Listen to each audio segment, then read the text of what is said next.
Hello everyone, I hope all is well with you. I'm your host Jocelyn, and welcome to What in the Black History.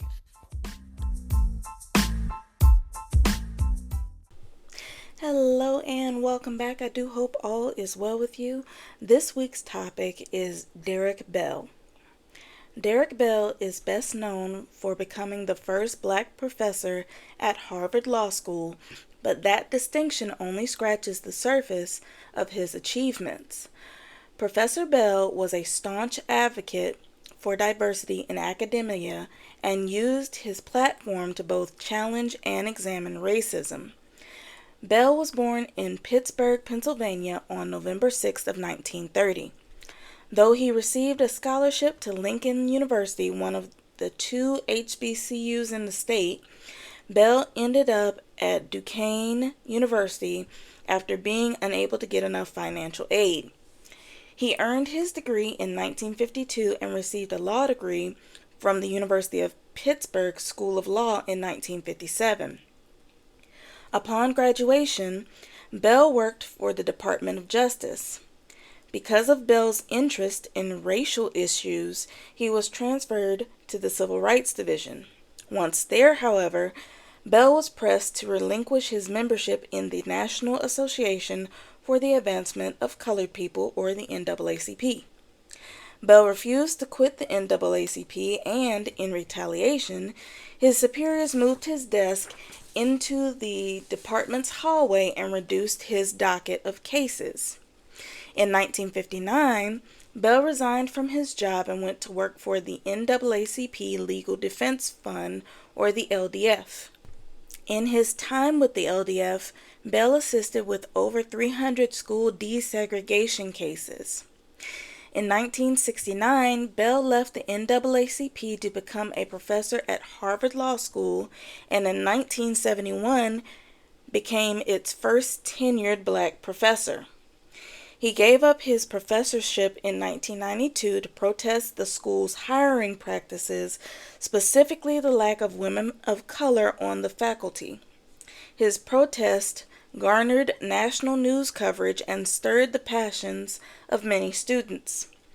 In 1980, Bell moved to the University of Oregon and became the first African American dean of the law school there. He resigned in protest 5 years later after an Asian woman was denied tenure. He returned to Harvard to teach in 1986 and later led a 5-day sit-in in his office to protest the school's failure to grant tenure to two professors whose work involved critical race theory.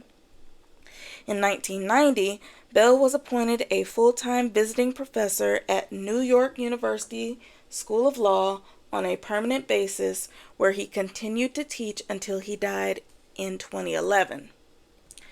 Bell wrote a number of books and articles on issues of race and equality in the United States. Some of these were semi-fictional in format, others were scholarly in tone. In 1973, he published his most famous work, Race, Racism, and American Law, which is still used as an educational text in many U.S. law schools.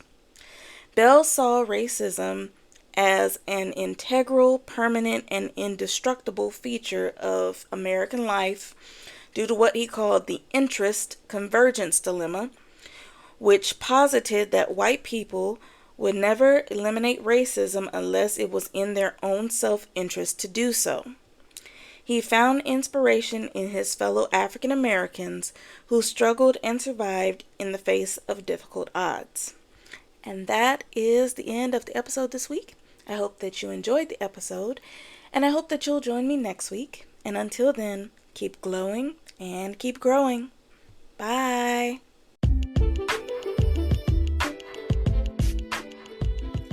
Thank you for joining me today on What in the Black History. If you enjoyed the show, please leave a 5-star rating on Spotify to help the show grow. You can also help the show grow by telling your friends, family, and coworkers to listen in. Stream What in the Black History on Spotify, Amazon Music, iHeartRadio, or wherever you get your favorite podcasts. And if you have any suggestions on little known Black history facts that you think that I should do, email me at whatintheblackhistory@gmail.com. Bye.